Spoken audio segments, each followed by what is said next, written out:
جی لیکن شیخ عورتوں کے لیے جب بال لمبے ہو جاتے تو پھر مشکل ہو جاتی نا، بال کھلے رکھنے، پھر حجاب کا مسئلہ ہو جاتا۔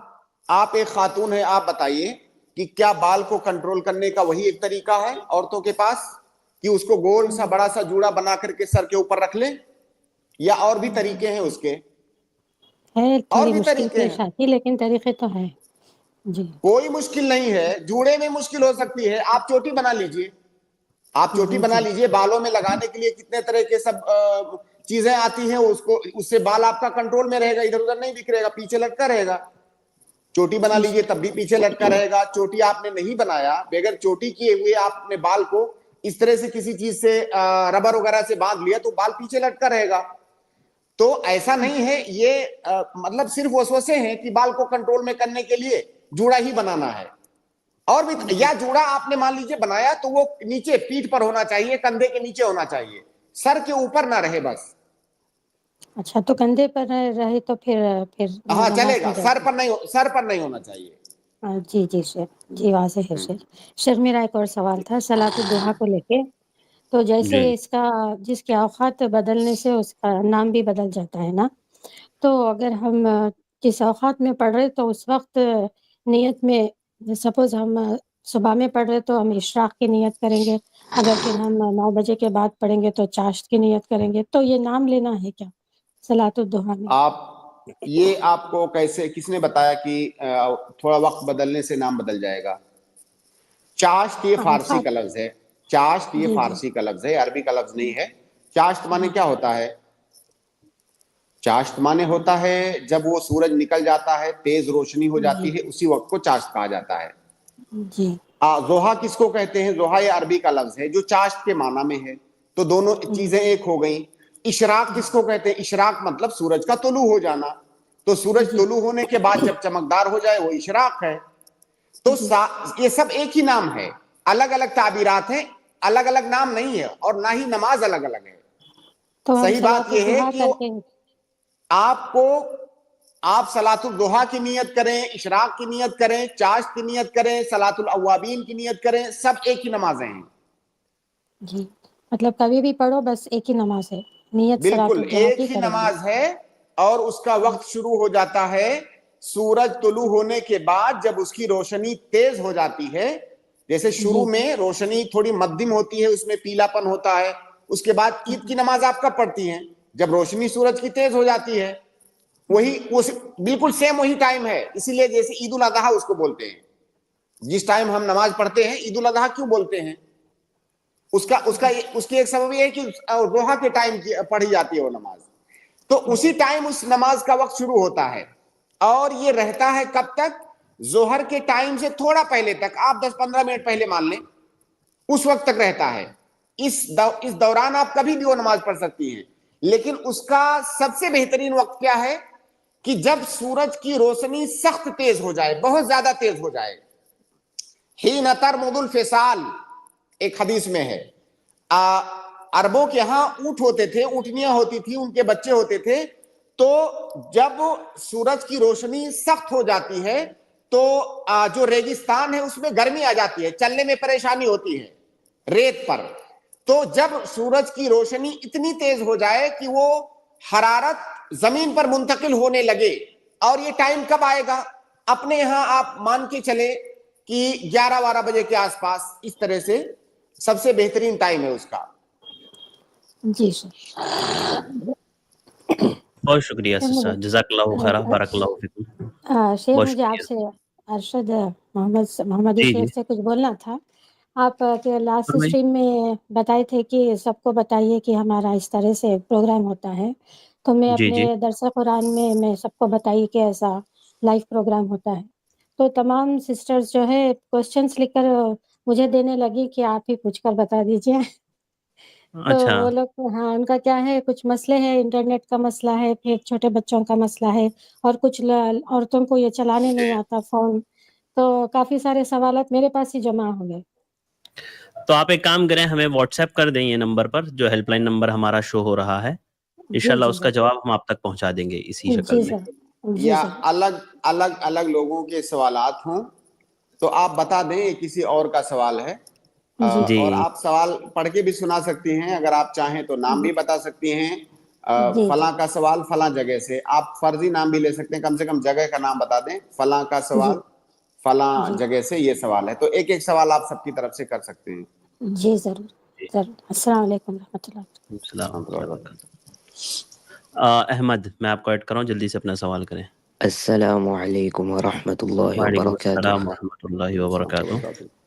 ایک سوال تھا کہ جب بعض لوگوں کو یہ کہا جاتا ہے کہ کسی کے پیچھے نماز تب تک ہوگی جب تک اس پہ تکفیر معین نہیں کیا جائے گا، تو وہ الٹا یہ جواب دیتے ہیں کہ آپ ان سے نکاح سے کیوں منع کرتے ہیں، جبکہ آپ تکفیر معین ان پر صادر نہیں کرتے ہیں لیکن آپ نماز سے نہیں منع کرتے ہیں۔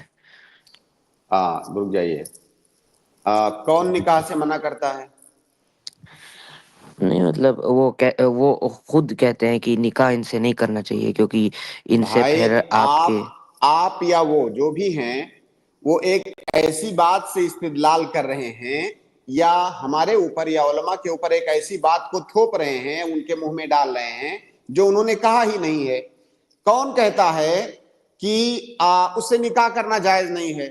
ہر اس شخص سے نکاح صحیح ہو جائے گا جب تک وہ دائرے اسلام کے اندر ہے، جب تک اس کی تکفیر کا فتویٰ نہیں دے دیا گیا ہے، تب تک نکاح صحیح ہے۔ یہ الگ بات ہے۔ ویسے تو ہم کسی بھی انسان سے کہیں گے، کوئی مشورہ ہم سے کرنے آئے، فلاں سے ہم شادی کر دیں اپنی بیٹی کی، ہم نے دیکھا کہ اس کے اندر کچھ پرابلم ہے، ہم اس کو ایسا تھوڑی کہ کافر مان رہے ہیں، کچھ پرابلم ہے، ہم اس کو مشورہ دیں گے، نہیں یہ آدمی ٹھیک نہیں ہے، اس سے مت کرو، فلاں سے کر دو۔ تو ہم حرام تو نہیں کہہ رہے ہیں کہ اگر کر دو گے تو نکاح صحیح نہیں ہوگا۔ تو ایک مان لیجئے کوئی آدمی بدعت کرتا ہے، ہم کسی آدمی کو کہیں گے کہ اپنی بیٹی کا نکاح آپ کسی نیک صالح متبع سنت آدمی سے کیجئے، جو آدمی بدعت کرتا ہے، خرافات میں ملوث ہے، اس سے مت کیجئے۔ تو اس کا مطلب ہم یہ تو نہیں کہہ رہے کہ اگر آپ نے کر دیا تو نکاح ہی صحیح نہیں ہوگا، ہم یہ تو نہیں کہہ رہے ہیں۔ نکاح صحیح ہوگا، نکاح اس وقت تک صحیح ہوگا جب تک وہ آدمی اس کے کافر ہونے کا فتویٰ صادر نہیں کر دیا گیا ہے، تب تک اس سے نکاح صحیح ہوگا۔ لیکن ہم اس کہیں گے کہ آپ ایسے آدمی سے نکاح مت کیجئے، آپ نیک اور صالح آدمی ڈھونڈیے۔ جی اسی سے متعلق ایک اور سوال تھا کہ وہ یہ کہتے ہیں کہ اگر کوئی آدمی میں بدعت ہے اور علماء یہ کہتے ہیں کہ جو آدمی بدعت کرتا ہے ان سے دور رہیں تاکہ ان سے آپ پہ اثر نہ آ جائے، تو پھر نماز پڑھنے میں آپ بار بار ایسے مسجد میں جائیں گے تو پھر ان سے آپ پر اثر ہو سکتا ہے۔ ہاں دیکھیے بھائی، جتنی بار بھی یہ سوال آیا ہے اتنی بار میں نے بتایا ہے کہ جب آپ کسی امام کا انتخاب کریں تو آپ متبع کتاب و سنت امام کا انتخاب کریں۔ یہ نصیحت تو ہم کرتے ہی رہتے ہیں، لیکن جی سوال یہاں پر یہ آتا ہے کہ اگر سپوز اگر کسی نے ایسے آدمی کے پیچھے نماز پڑھ لیا تو نماز ہو جائے گی کہ نہیں؟ ہم یہ تھوڑی کہہ رہے ہیں کہ آپ ڈھونڈو بدعتی امام کہاں ہے اور جا کے اس کے پیچھے نماز پڑھو، ہم یہ نہیں کہہ رہے ہیں۔ ہم کہہ رہے ہیں آپ اس سے بچو، ہم یہ تو کہہ رہے ہیں بار بار کہ اس سے بچو، بلکہ اگر مسجد کی ذمہ داری آپ کے ہاتھ میں ہے، معاملات آپ کے ہاتھ میں ہے، آپ ایسے آدمی کو امام بننے ہی مت دو۔ کیوں بننے دو گے ایسے آدمی کو امام؟ آپ اچھے آدمی کو امام بناؤ۔ لیکن سوال یہ ہے کہ اگر کوئی آدمی آئے اور کہے کہ آج میں نے مغرب کی نماز ایک ایسے آدمی کے پیچھے پڑھ لیا جو آدمی کچھ بدعت کرتا ہے، تو ہم اس سے یہ نہیں کہیں گے کہ جاؤ نماز دوہراؤ، ہم اس سے کہیں گے نماز آپ کی صحیح ہے، آپ کوشش کرو اچھے امام کے پیچھے آپ نماز پڑھو۔ تو دونوں باتوں میں فرق کو آپ سمجھیے نا۔ ہم یہ تھوڑی کہہ رہے ہیں کہ تم تلاش کر کر کے بدعتیوں کے پیچھے جا کے نماز پڑھو، آپ بدعتیوں سے دور رہو، آپ بدعتیوں سے دور رہو۔ اور نماز پڑھ لینا اور صحبت اختیار کرنا، دونوں میں آپ کو فرق نہیں نظر آتا ہے؟ ایک آپ کا دوست ہے جو بدعتی ہے، اس کے ساتھ اٹھنا بیٹھنا ہے، گھومنا پھرنا ہے، کھانا پینا ہے، اس کی صحبت کا اثر آپ پر پڑے گا۔ لیکن ایک مسجد ہے، کہیں آپ پہنچے، اتفاق سے مسجد ہے، آپ نے وہاں نماز پڑھی، پتا چلا یہ امام بدعتی ہے، اس کی صحبت کا کون سا اثر ہو گیا آپ پر؟ تو دونوں باتوں میں فرق ہے، اس کو سمجھیے۔ ہم یہ نہیں کہیں گے کہ اس بدعتی امام سے جا کے دوستی کرو، اس کے ساتھ بیٹھو، اسے نصیحتیں لو، اسے دین سیکھو، ہم ہرگز یہ نہیں کہہ رہے ہیں۔ اور یہ بھی نہیں کہہ رہے ہیں کہ آپ بدعتی ڈھونڈ ڈھونڈ کے بدعتی امام کے پیچھے نماز پڑھو، جہاں تک ہو سکے آپ بچو۔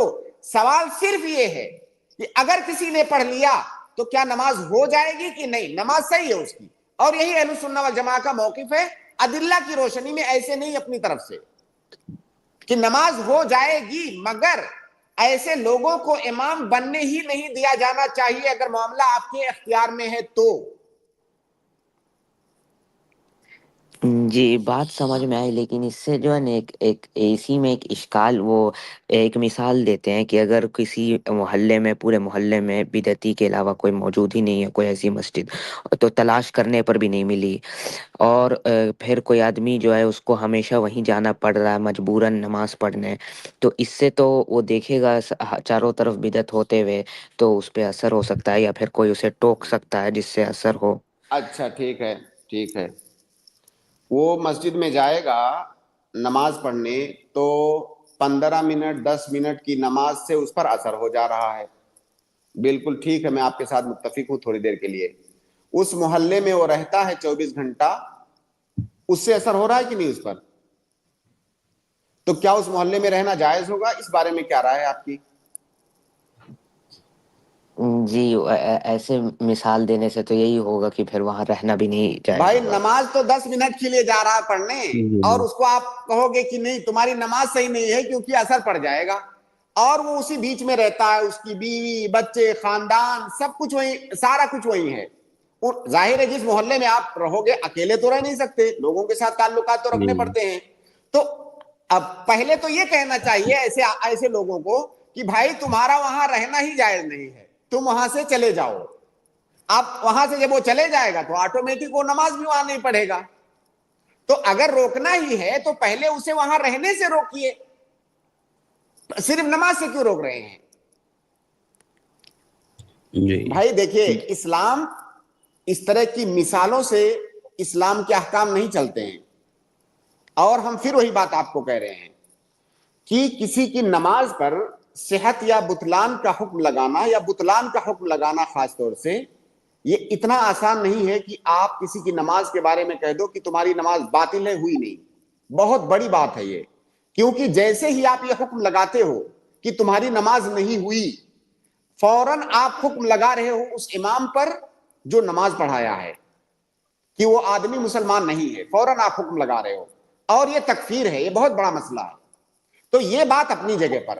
دوسری بات جو میں بار بار سمجھانے کی کوشش کر رہا ہوں کہ ہم ایسے آدمی کو نصیحت کریں گے جتنا ہو سکے ایسے امام سے بھی دور رہیں، ایسے ماحول سے بھی دور رہیں، ایسے لوگوں سے بھی دور رہیں. لیکن اس کا یہ مطلب نہیں کہ وہ نماز پڑھ لیا تو اس کی نماز پر بطلان کا حکم لگا دیں گے ہم. بھائی وہ آدمی کیوں ایسے محلے میں رہے؟ کوشش کرے ایسے لوگوں کے بیچ میں جا کے رہے جہاں پر اچھا ماحول ہو، دینی ماحول ہو. جی جزاک اللہ خیرا. بارک اللہ فیکم، بہت شکریہ بھائی. اس کے بعد انونیمس، میں آپ کو ایڈ کر رہا ہوں، آپ اپنا سوال کریں. انونیمس آپ میوٹ ان میوٹ کریں اور اپنا سوال پوچھیں. جی جلدی. انونیمس میں نے آپ کو ایڈ کیا ہے. ٹھیک ہے، جاوید مکاندار.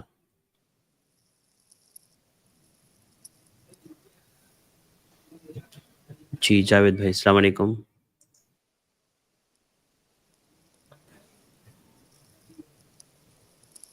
جاوید بھائی آپ کی آواز نہیں آ رہی ہے، شاید نیٹ ورک پرابلم ہوگا. عبد الرحمن.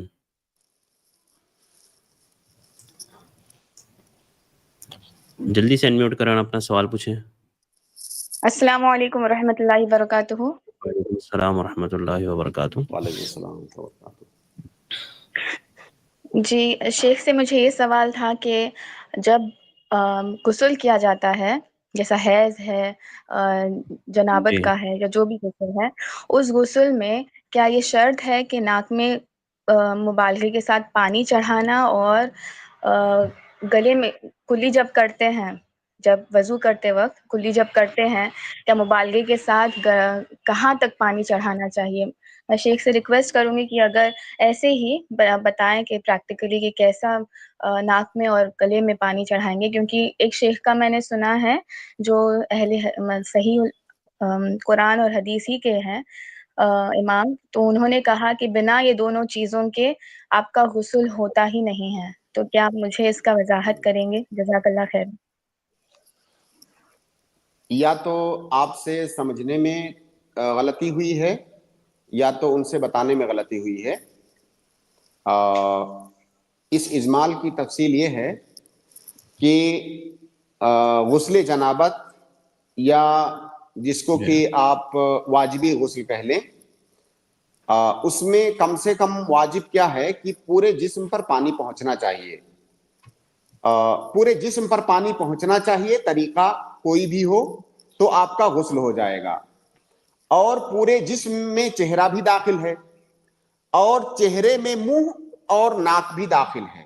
جس طرح جب ہم وضو کرتے ہیں تو ہمیں چہرہ دھونا ہے، چہرہ دھونا وضو کا ایک رکن ہے، ایک فرض ہے. تو جب ہم چہرہ دھونے کی بات کرتے ہیں تو اس میں منہ اور ناک دونوں داخل ہیں چہرے میں. وجہ کہتے ہیں ما تحصل به المواجہہ، جس سے مواجہت ہوتی ہے کسی کی، اس کو چہرہ کہتے ہیں، وجہ کہتے ہیں. تو چہرہ دھونے میں منہ اور ناک بھی داخل ہے. اب اس کا یہ مطلب ہے کہ جب ہم غسل کریں گے تو جب چہرے پر پانی پہنچنا ضروری ہے تو ناک اور منہ میں پانی جانا بھی ضروری ہے. لیکن ناک اور منہ میں پانی جانے کا یہ مطلب نہیں ہے کہ مبالغہ ضروری ہے. مبالغہ یہ مستحب ہے، واجب نہیں ہے. مستحب چھوٹنے سے آپ کی عبادت باطل نہیں ہوگی. اگر واجب چھوٹا تو عبادت نہیں ہوگی. وہ آپ جو غسل کر رہی ہے غسل عبادت ہے وہ. تو مستحب چھوٹنے سے عبادت پر اثر نہیں پڑے گا، اس کے صحت اور بطلان کا اس سے تعلق نہیں ہے. واجب چھوٹنے سے اس کے صحت اور بطلان کا تعلق ہے. تو مبالغہ کرنا یہ مستحب ہے، واجب نہیں ہے. اللہ کے نبی صلی اللہ علیہ وسلم کی کیا حدیث ہے؟ وَبَالِغْ فِي الْإِسْتِنشَاقِ إِلَّا أَن تَكُونَ صَائِمًا. وضو کرنے والے کو اللہ کے نبی صلی اللہ علیہ وسلم نے کیا کہا کہ استنشاق میں مبالغہ کرو. ہاں اگر روزے سے ہو تو استنشاق میں مبالغہ مت کرنا. اب ایک حالت میں نبی صلی اللہ علیہ وسلم نے مبالغے سے منع کیا، روزے دار کو استنشاق مطلب ناک میں پانی ڈالنا اور استنثار مانے ناک سے پانی جھڑکنا. تو جب روزہ دار کوئی انسان روزہ ہے تو اس کو منع کیا گیا کہ ناک میں مبالغے کے ساتھ پانی مت ڈالنا، یعنی زور سے مت ڈالنا. کیوں؟ اس لیے کہ ناک کا راستہ گلے کو جاتا ہے، پانی اندر چلا جائے گا، روزہ آپ کا ٹوٹ جائے گا. اب کیا یہاں پر یہ کہا جا سکتا ہے کہ روزہ دار چونکہ مبالغہ تو کرے گا نہیں استنشاق میں تو اس کا وضو نہیں ہوا؟ اگر مبالغے کو واجب مان لیا جائے تو روزے دار کا وضو کیسے ہوگا؟ تو مبالغہ کرنا یہ مستحب ہے، یہ واجب نہیں ہے. دوسری بات آپ نے کہی کہ کلی کرنے میں مبالغہ کرنا. کلی کے بارے میں مبالغہ نہیں آیا ہے. کلی میں مبالغہ کیسے کریں گے؟ منہ میں پانی ڈالنا ایک ہی طرح ہو سکتا ہے، اس میں مبالغہ نہیں ہو سکتا ہے. کلی میں کیسے مبالغہ کریں گے؟ وہ پانی اندر چلا جائے گا. ناک میں مبالغہ ہو سکتا ہے. تو مبالغے کی بات ناک کے بارے میں آئی ہے، منہ کے بارے میں نہیں. منہ میں کلی ایک ہی طرح سے ہوتا ہے جیسا جو میں سمجھتا ہوں، اور اس کا ذکر بھی نہیں آیا ہے حدیث میں. ناک کے بارے میں مبالغہ آیا ہے اور وہ بھی مستحب ہے، واجب نہیں ہے، چاہے غسل میں ہو یا وضو میں. جی. اور عورتوں میں جو کان میں اور ناک میں ہم لوگ جو ایئر سٹڈ یا پھر ناک میں نیوز پن پہنتے ہیں، اس وضو کرتے وقت کیا انہیں نکالنا ہے یا پھر ہلانا چاہیے، یا کیسے کریں گے اگر وضو کر رہے ہیں یا غسل؟ اب دیکھیے یہ ڈیپینڈ کرتا ہے کہ کان، اچھا ناک کی بات آپ کر رہی ہیں؟ جی، ناک یا کان دونوں ہی میں، کیونکہ کان میں بھی جب ہاں دیکھیے جیسے ناک میں جو میں جتنا جانتا ہوں، ناک میں کوئی ایسی چیز پہنی جا سکتی ہے جو باریک سی ہوتی ہے، تار نما کوئی چیز ہے نا. تو اس کے پہننے سے تو ایسا ممکن نہیں ہے کہ پانی کسی جگہ پر نہ پہنچے. پانی ہر جگہ پہنچے گا. جب آپ پانی چہرے پر ڈالیں گی پوری جگہ پر پانی پہنچے گا. وہ جو تار ہے اس کے لیے صرف ایک سوراخ ہے ناک میں. سوراخ کے اندر تو ہے نہیں کہ سوراخ کے اندر بھی دھونا ہے آپ کو. ناک کا اوپر کا حصہ دھونا ہے اور جو سوراخ ہے ناک کی اپنی سوراخ نیچرل، اس میں پانی ڈالنا ہے. باقی جو سوراخ آپ نے بنوایا ہوا ہے وہ تار ڈالنے کے لیے، اس سوراخ کے اندر کا حصہ تو نہیں دھونا ہے. تو وہاں تو کوئی مسئلہ نہیں ہے. لیکن ناک میں اگر کوئی چیز آپ نے ایسا ٹپس وغیرہ ٹائپ کا پہنا ہے جو بڑا سا ہے، گول سا، جس سے کہ ناک کچھ ڈھکی ہوئی ہے، اور آپ جانتے ہیں کہ پانی اوپر ڈالیں گے تو وہ ڈھکی ہوئی جو جگہ ہے ناک کی وہاں پر پانی نہیں جائے گا, تو پھر اس کو حرکت دینا ہے آپ کو تاکہ پانی چلا جائے, مطلب پورے ناک پر پانی جائے. یہی سیم قضیہ کان کا بھی ہے. کان میں بھی چیزیں پہننے کی الگ الگ طرح کی آتی ہیں, تار ٹائپ کی کوئی چیز ہو سکتی ہے, تو اس سے تو کوئی فرق نہیں پڑے گا, پانی ہر جگہ پہنچے گا. لیکن اگر بڑا سا مان لیجیے کان میں کسی نے ٹبس پہن رکھا ہے اور وہ اتنا ایڈجسٹ ہو گیا ہے کان میں کہ وہ اس کے نیچے پانی جانے ہی نہیں دے گا, تو پھر آپ کو اسے ہلانا ہے تاکہ کان پورے کان کا مسح ہو سکے. لیکن اگر وہ تار جیسی کوئی چیز ہے تو وہ تو مانے نہیں ہے. تو اس تفصیل کے ساتھ ہم اس پر حکم لگائیں گے. جی جزاک اللہ خیر. بارک اللہ فیکم, بہت شکریہ. اس کے بعد میں اگلے گیسٹ کو ایڈ کر رہا ہوں. اگلے گیسٹ ام زمر, میں آپ کو ایڈ کر رہا ہوں, آپ اپنا سوال کریں.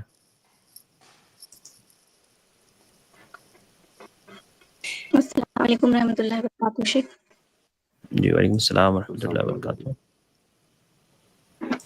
شیخ میرا سوال ہے کہ ایفیلیٹ بزنس جو چل رہا ہے آج کل آن لائن, اس میں لڑکیاں بہت کثرت کے ساتھ حصہ لے رہی ہے, تو یہ کرنا عورتوں کے لیے کیسا ہے شیخ؟ یہ LML کے بارے میں پوچھ رہے ہیں شیخ, ایفیلیٹ مارکیٹنگ کے تعلق سے پوچھ رہے ہیں شیخ. جو ملٹی لیول مارکیٹنگ ہوتی ہے. مطلب اس میں الگ الگ شکلیں ہوتی ہے شیخ ایفیلیٹ مارکیٹنگ میں. مطلب یہ بھی ہوتا ہے کہ بھئی آپ کو کوئی کورس بیچ دیا جاتا ہے. جی بہت تفصیل سے اس پہ بات ہوئی ہے کئی بار. اگر آپ ان کو وہ بھیج دیں لنک تاکہ وہ سن لیں, اتنی تفصیل کریں گے تو کافی لمبا اس سے ٹائم باقاعدہ پوری اسٹریم ہوئی ہے ترقی میں بھی اس موضوع پر, اور شیخ وہاں موجود تھے, تو وہاں پر سے آپ دیکھ سکتی ہیں. وہاں پر تفصیلی ہر سوال کا جواب آ گیا اس سے متعلق. میں لنک آپ کو پیسٹ کر دیتا ہوں. اگر ایک لائن میں خلاصہ چاہیے آپ کو تو جائز نہیں ہے. جو بھی شکلیں اس وقت موجود ہیں وہ درست نہیں ہے. وہ لنک آپ لے لیجئے اور وہاں سے آپ دیکھ لیجئے تفصیل. ایک اور دوسرا سوال ہے شیخ کہ مسلمان جیسے راکھی اور دیوالی میں جو ہوتا ہے دیے وغیرہ جو بھی بناتی ہیں عورتیں بھی, خواتین گھر میں, تو یہ سب کیسا ہے ان کا بزنس؟ دیے بیچنا. تعاون علی الاثم والعدوان ہے. مطلب راکھی بھی نہیں بیچ سکتے پھر مسلمان؟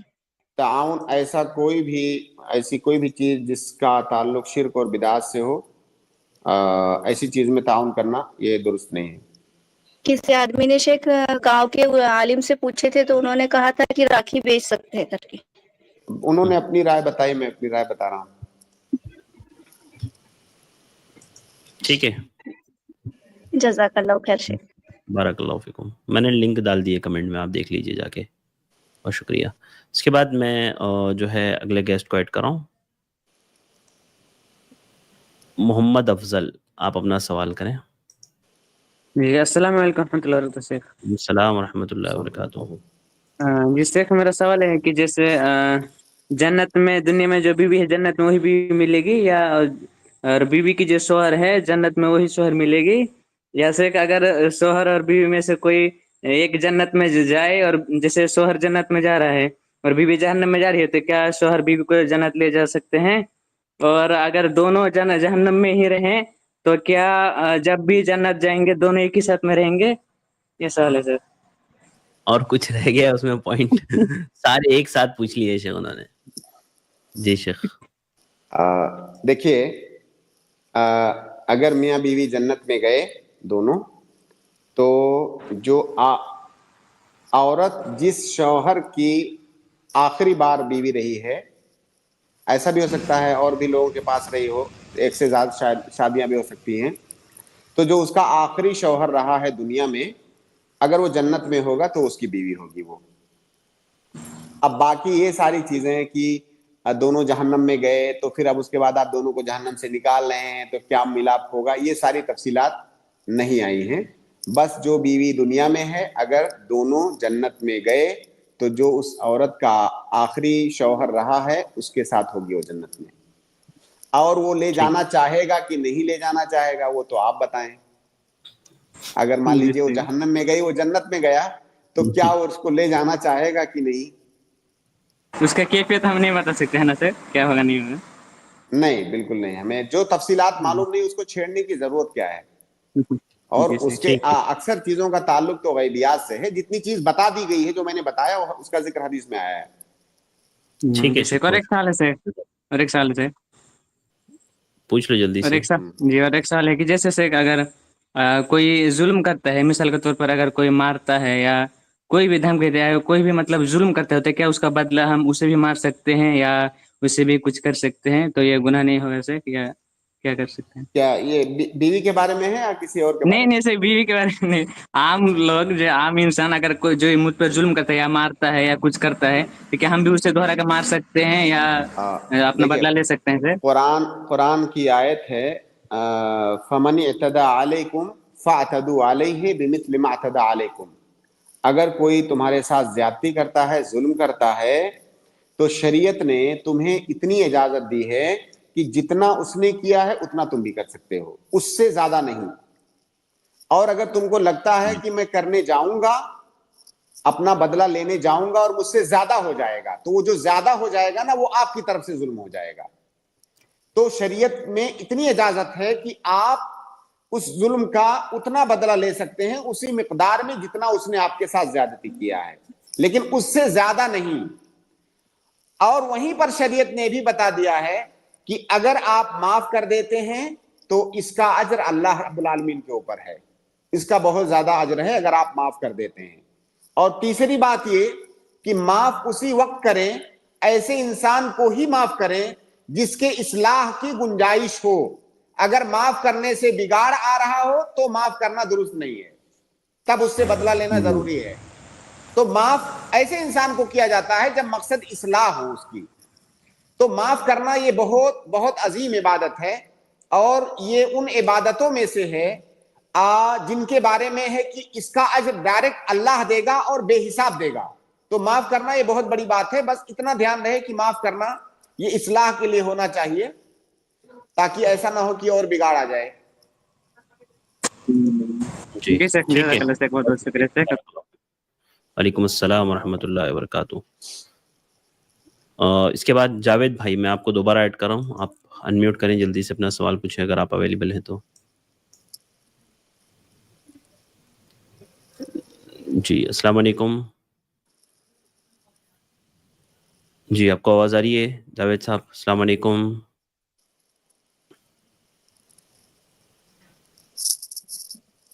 جی ٹھیک ہے، میں اس کے بعد شاداب خان کو ایڈ کر رہا ہوں، آپ اپنا سوال کریں. جی السلام علیکم. وعلیکم السلام ورحمۃ اللہ وبرکاتہ. جی میرا سوال یہ تھا، کیا نام ہے، جو قرآن میں آیا ہے سورہ بقرہ کی آیت میں کہ اللہ نے دل پر مہر لگا دی، ابھی نے مطلب یہ ایمان لانے والے نہیں ہیں، تو یہ کن لوگوں کو کہا گیا ہے؟ اور اس کے بعد جن لوگوں کے دل پر مہر لگا دی تو پھر وہ ایمان لائیں گے کہ لا سکتے ہیں کہ نہیں لا سکتے؟ اس بارے میں پوچھ رہا تھا. کہاں پہ کہا گیا ہے وہ تھوڑا بتا دیں. جی سورہ بقرہ کی آیت میں کہا گیا ہے، ایسا دوسرے آیت میں ہی. جی ختم اللہ علی قلوبہم. ختم اللہ علی قلوبہم وعلی سمعہم وعلی ابصارہم. ان الذین کفروا سواء علیہم اانذرتہم ام لم تنذرہم لا یؤمنون. ختم اللہ علی قلوبہم وعلی سمعہم وعلی ابصارہم غشاوۃ ولہم عذاب عظیم. دیکھیے سورہ بقرہ میں اللہ رب العالمین نے سورہ بقرہ کے شروع میں 3 طرح کے جی لوگوں کا ذکر کیا ہے. ایک تو وہ جی لوگ ہیں جو بیچ میں جی مت بولیں تو بہتر ہوگا. میں میوٹ کر دیتا ایک تو ہوں. ایک تو وہ لوگ ہیں جو کافر ہیں، جو اللہ کو مانتے ہی نہیں، اللہ کا انکار کرتے ہیں. ایسے لوگوں کے بارے میں اللہ تعالیٰ نے کہا ہے کہ ایسے لوگوں کے دل پہ مہر لگا ہوا ہے. اور ظاہر ہے جو بعد میں ایمان لے آنے والے ہیں ان کے بارے میں یہ بات نہیں ہے کہ مہر لگا ہے وہ کبھی بھی ایمان نہیں لا سکتے. یہ ایسے لوگ ہیں جن کے نصیب میں ایمان نہیں ہے، وہ کبھی ایمان نہیں لا سکتے. ان کے بارے میں اللہ تعالیٰ نے کہا ہے کہ آپ ان کو کسی بھی طرح سے ڈراؤ، کسی بھی طرح سے سمجھاؤ، وہ ایمان نہیں لائیں گے. اور دوسری قسم ایسے لوگوں کی ہے جو مومنین ہیں، ایسے لوگوں کی جو مومنین ہیں. اور تیسری قسم ان لوگوں کی ہے جو منافقین ہیں، جو اوپر سے تو ایمان لائے ہوئے ہیں، ظاہر اپنے اندر وہ کفر اور کفر چھپائے ہوئے ہیں، وہ منافق ہیں. تو 3 طرح کے لوگوں کا ذکر ہے سورہ بقرہ کے شروع میں. ایک کفار کا، جن کے بارے میں اللہ نے کہا کہ وہ ایسے بدبخت لوگ ہیں کہ ان کے دل پر مہر لگا دی گئی ہے، وہ ایمان نہیں لائیں گے. اور ایک ایسے لوگ جو مومن ہیں، اور تیسرے وہ جو منافق ہیں، ان دونوں کے درمیان. جی اور ایک منٹ شاداب بھائی، جی فرمائیں۔ جی تو میں یہ کہہ رہا تھا، جب اللہ نے یہ کہہ دیا کہ مہر لگا دی ایمان نہیں لا سکتے، تو اگر پھر بھی لے آئے تو مطلب یہ بات تھوڑی سی میری سمجھ میں نہیں آ رہا میرے بھیا۔ بھائی تو یہ آپ بتائیے کہ اگر جی اللہ رب العالمین کسی کے بارے میں آپ کو یہ فیصلہ سنا رہا، کسی خاص شخص کا تو نام ہے نہیں یہاں پہ، جی ظاہر ہے یہ ایسے لوگوں کی ہی بات ہے جن کا خاتمہ کفر پہ ہونا ہے، جی جو کبھی ایمان لائیں گے ان کے بارے میں یہ بات نہیں ہے، جن کا خاتمہ کفر پہ ہونا ہے ان کے بارے میں اللہ کو تو سب کچھ پتا ہے نا قیامت تک کیا ہونے والا ہے، تو جن کے جی بارے میں اللہ کو پتا ہے کہ ایمان نہیں لائے گا، اگر ان کے بارے میں اللہ نے آپ کو بتا دیا کہ یہ لوگ ایمان نہیں لائیں گے، تو ان کے بارے میں آپ یہ کیسے کہہ سکتے ہیں کہ ہو سکتا ہے لے آئیں؟ کیسے ہو سکتا ہے؟ نہیں میں کب کہہ رہا ہوں ہو سکتا ہے لے، میں یہی پوچھ رہا ہوں کہ جس کے بارے میں اللہ نے کہہ دیا کہ یہ کنفرم ہے نا کہ کبھی بھی ایمان نہیں لائیں گے یہ تو کبھی یہ بھی جیتے اچھا ہی، سنیے، یہ کنفرم کب یہی ہو پوچھنا پائے چاہ گا؟ رہا میں۔ ہاں سنیے، یہ کنفرم کب ہو پائے گا؟ جب ایک آدمی کفر پر مر گیا، اب ہمارے لیے کنفرم ہو گیا کہ یہ آیت اس کے بارے میں تھی، لیکن اس سے پہلے تو ہمارے لیے کنفرم نہیں ہے۔ تو یہ آپ نے سمجھ رہے ہیں بتا آپ دیا کہ بات ان لوگوں، جی تو بھائی آپ نے بتا دیے۔ جب تک زندگی ہے تب تک تو ہمیں نہیں پتا ہے نا، ہو سکتا ہے وہ ایمان لے آئے، گویا کہ تب تک یہ آیت اس کے لیے نہیں ہے، جب تک اس جی کی زندگی ہے تب تک یہ آیت اس پر منطبق نہیں ہو سکتی، وہ ایمان لا سکتا ہے، ہمیں نہیں معلوم، اللہ عالم، لیکن جب اس کی موت ہو گئی کفر پر تو ہمیں پتا ہو گیا کہ یہ آدمی بھی ان لوگوں میں شامل ہے جن کے بارے میں ایسا کہا گیا ہے۔ تو مطلب یہ سب کے لیے ہے، یہ جو نان مسلم ہے سب کے لیے ہے، یا پھر کسی خاص بندوں جس مطلب کسی خاص گروپ کسی جس خاص کی ٹائم کے لیے تھا یہ؟ جس کی موت نہیں خاص ٹائم کے لیے نہیں ہے، جس کی موت کفر پر ہو گئی، جو ہدایت نہیں پایا، جس نے وہ راستہ اختیار نہیں کیا، ایسے بدبختوں کے لیے ہے یہ۔ ٹھیک ہے؟ جی جی دوسرا کوشچن پوچھ سکتا ہوں میں؟ جی پوچھ لیجئے۔ جی میں یہ کہہ رہا ہے کہ جو روزے کے متعلق سے تھا، جو رمضان آیا تھا، جب شروع میں اسلام آیا تھا، تو میں نے سنا ہے کہ وہ روزہ جو ہے مطلب روزے کھولنے کا ٹائم رات تک کے تھا، جی اس کے بعد پھر شاید سے کچھ صحابہ آئے، حضرت عمر بھی آئے، تو انہوں نے مطلب بتایا کہ کیا نام ہے، مطلب سمبند بنا لیے تھے انہوں نے بیوی سے، تو پھر اس کا ٹائم بدل گیا روزوں کا، پھر بعد میں جو ابھی کی صورت ہے یہ والا ٹائم ہوا، نہیں تو پہلے مطلب رات تک تھا شاید سے، اگر سو گئے تو پھر مطلب میں تھوڑا سا بھول رہا، تو آپ سمجھ گئے ہوں گے۔ جی سوال کیا ہے اس میں؟ ہاں میں سمجھ گیا سوال لیکن کیا ہے؟ سوال آپ کا تو اس میں سوال میرا یہ ہے کہ کیا نام ہے، یا مجھے تھوڑا سا ڈاؤٹ ہے کہ جب اللہ کو سب کچھ پتا ہے تو اللہ نے پھر ایک ہی بار احکام اترنے چاہیے نا، وہ بار بار چینج کیوں ہو رہے ہیں اگر پھر اللہ کا دین ہے؟ آپ اللہ کے بارے میں کیا یہ مانتے ہیں کہ نہیں کہ اللہ جو چاہے وہ کرے، اس پر کسی کی مرضی نہیں چلے گی؟ اتنا مانتے ہیں جی کہ جی نہیں؟ تو کیا جی مانتا ہے۔ ہمارا یا آپ کا اللہ سے یہ سوال کرنا کہ اللہ تو نے ایسا کیوں کیا، کیا یہ ہمارا سوال کرنا صحیح ہوگا؟ پھر وہ اللہ کس بات کا؟ نہیں یہ تو صحیح نہیں ہوگا، ہم کرنے والے کون ہیں؟ تو سوال کیسے کر سکتے ہیں؟ اللہ تو تعالیٰ کی حکمت آپ جانتے ہیں کہ کیا حکمت ہے؟ اللہ کی مرضی، وہ جو چاہے وہ کرے، تو ہم سوال کیسے کر جی سکتے جی ہیں کہ اللہ تو نے ایسا کیوں کر دیا؟ لیکن اگر ہمارے من میں سوال آئے تو اس کا کیا علاج ہے؟ اس کا تو کچھ حل ہونا چاہیے نا، اس اس کا کا کوئی سکارا ہے؟ اس کا حل یہ ہے کہ اپنے بارے میں تھوڑا سا غور کریں اور سوچیں کہ میں کتنا چھوٹا اس دھرتی پر، میں کتنا چھوٹا جیو ہوں، جی میری حیثیت کیا ہے، اور میں یہ سوال کس سے کر رہا ہوں، یہ جی سوچیں گے تو سمجھ میں آ جائے گا کہ کیا میرا یہ سوال کرنا بنتا ہے اس سے جس نے اس پورے یونیورس کو بنایا؟ کیا میرا یہ سوال کرنا بنتا ہے؟ جی میں کمرے میں بیٹھا ہوں، دیوار کے پیچھے کیا ہو رہا ہے ہمیں نہیں پتا ہے نا، یہ ہماری حیثیت ہے، ہمارے علم کا لیمیٹیشن یہ ہے کہ دیوار کے جی جی پیچھے کیا ہو رہا ہے مجھے نہیں پتا ہے، اور اللہ رب العالمین سمندر کی تہ میں کیا ہو رہا ہے اللہ رب العالمین کو پتا ہے، اور وہ تو چھوٹی سی دنیا، پورا یونیورس آپ جانتے ہیں کتنا بڑا ہے، جی اللہ کو سب کچھ پتا ہے، ہم اس کے بارے میں جی سوال کر رہے ہیں کہ اللہ تعالیٰ تو نے ایسا کیوں کیا، کیونکہ میری سمجھ میں نہیں آ رہا ہے۔ بھائی اللہ کی مرضی، اللہ نے کیا، تو یہ تو ہو گیا ایک جواب۔ دوسری بات یہ کہ روزے شروع میں جب اسلام آیا تو سب سے پہلے تو صرف یوم عاشورہ کا روزہ فرض تھا، ایک دن کا، سال میں ایک دن کا روزہ، ٹھیک ہے؟ جی اس کے بعد رمضان کے روزے، اور یہ شروع میں ایک تھا، بعد میں رمضان کا روزہ آیا۔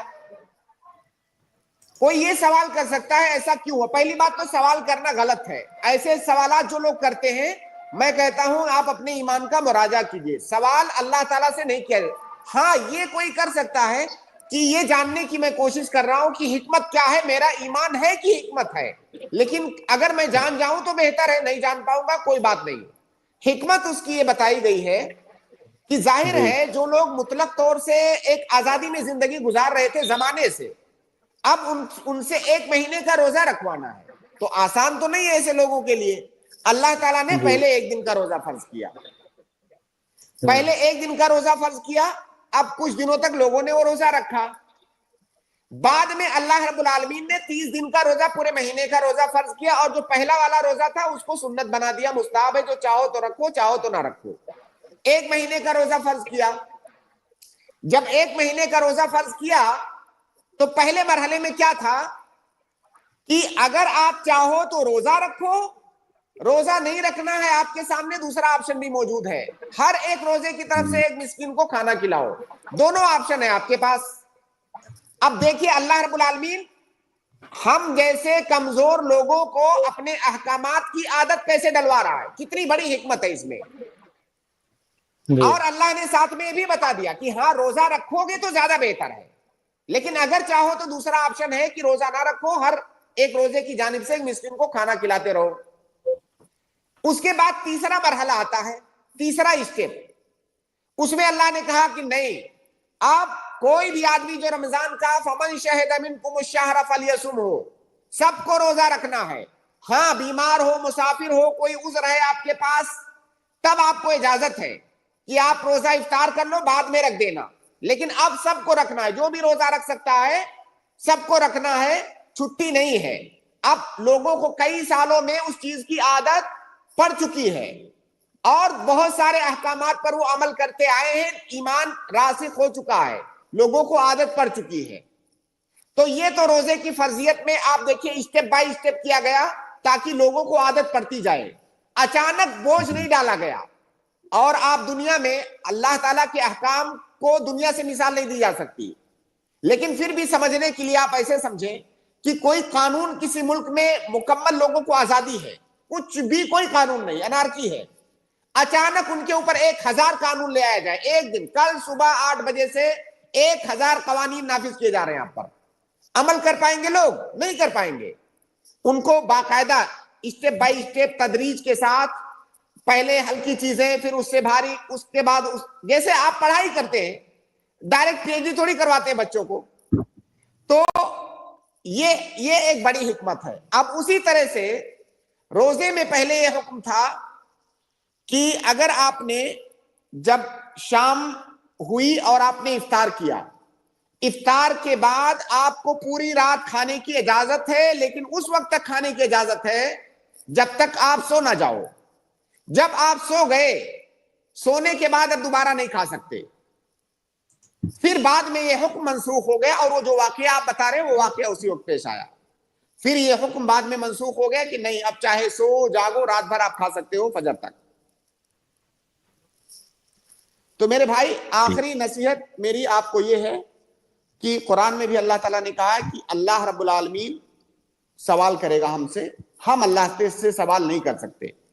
ہمارے دین کی جو سب سے بڑی اور خاص بات ہے وہ یہ کہ ہم اللہ پر ایمان لاتے ہیں، جب آنکھ بند کر کے ایمان لاتے ہیں، لیکن اس آنکھ بند کرنے کا یہ مطلب نہیں کہ قرآن اور حدیث سے جو باہر کی چیز ہے اس پر، قرآن اور صحیح حدیث میں جو چیز ثابت ہے ہم اس پر ایمان لاتے ہیں۔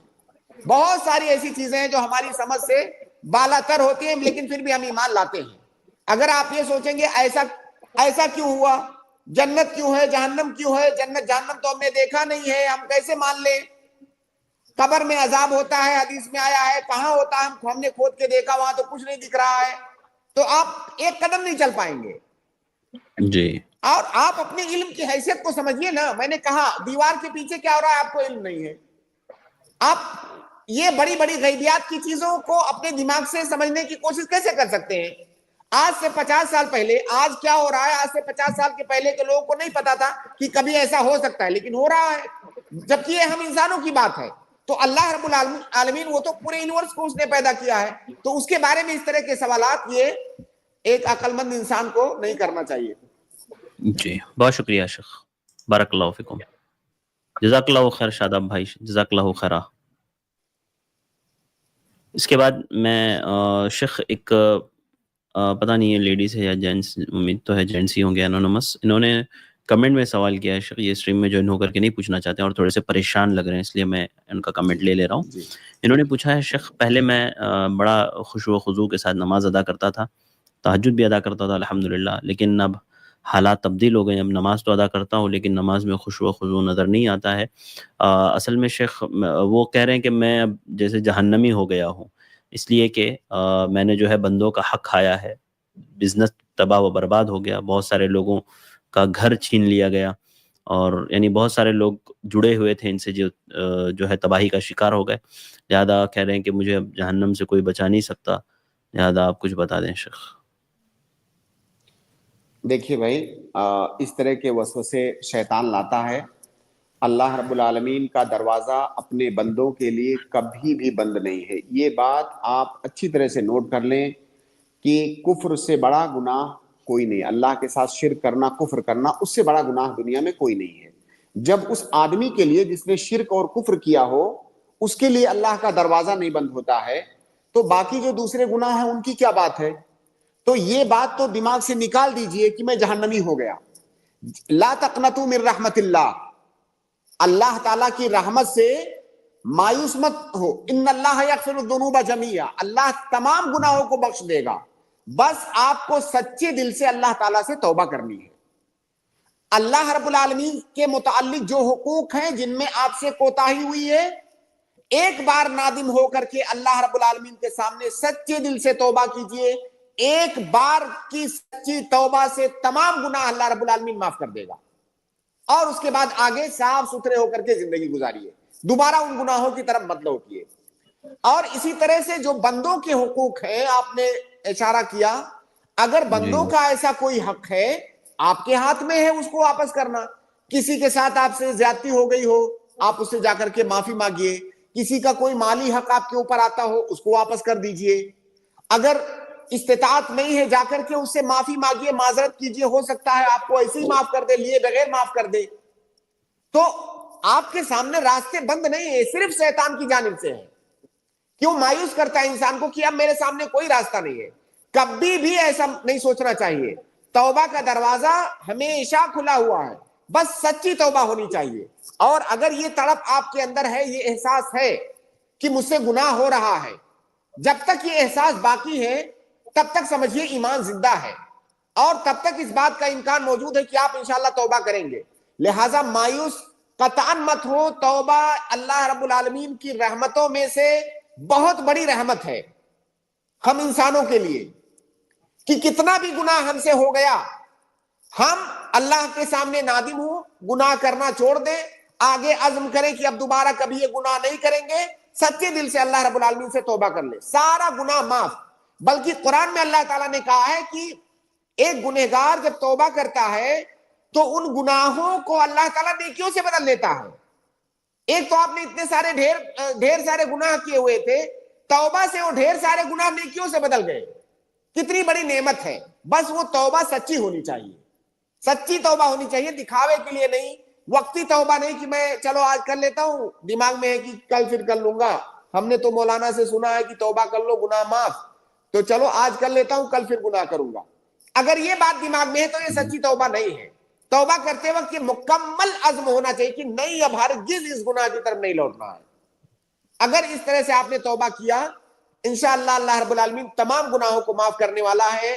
بس سچی توبہ ہونی چاہیے، اور بندوں کے جو حقوق آپ کے اوپر آتے ہیں، آپ یا تو ان سے معاف کروا لیجئے یا آپ ان کو حقوق واپس کر دیجئے۔ جی ٹھیک ہے شیخ، بہت شکریہ۔ میں اگلے گیسٹ کو ایڈ کر رہا ہوں، ذکرہ بنت شاہد، جلدی سے اپنا سوال کریں۔ جی السلام علیکم ورحمۃ اللہ وبرکاتہ. السلام ورحمۃ اللہ وبرکاتہ. وعلیکم السلام ورحمۃ اللہ وبرکاتہ.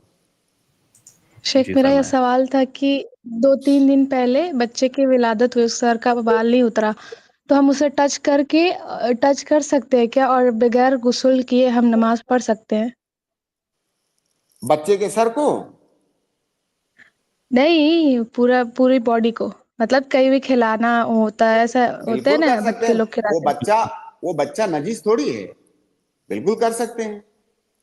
یا وہ بال ایسا نہیں کہ وہ بال نجس ہے, بال ٹچ ہو گیا تو ناپاک ہو گئے, نہیں, بالکل نہیں. جزاک اللہ خیر شیخ. بارک اللہ فیکم, بہت شکریہ. جزاک اللہ خیر شیخ. وقت ہمارا ہو گیا ہے, تو آج کے لیے یہیں پر ہماری اس اسٹریم کو ختم کرتے ہیں. انشاءاللہ پھر ملاقات ہوگی. بہت شکریہ. السلام علیکم ورحمۃ اللہ وبرکاتہ. السلام.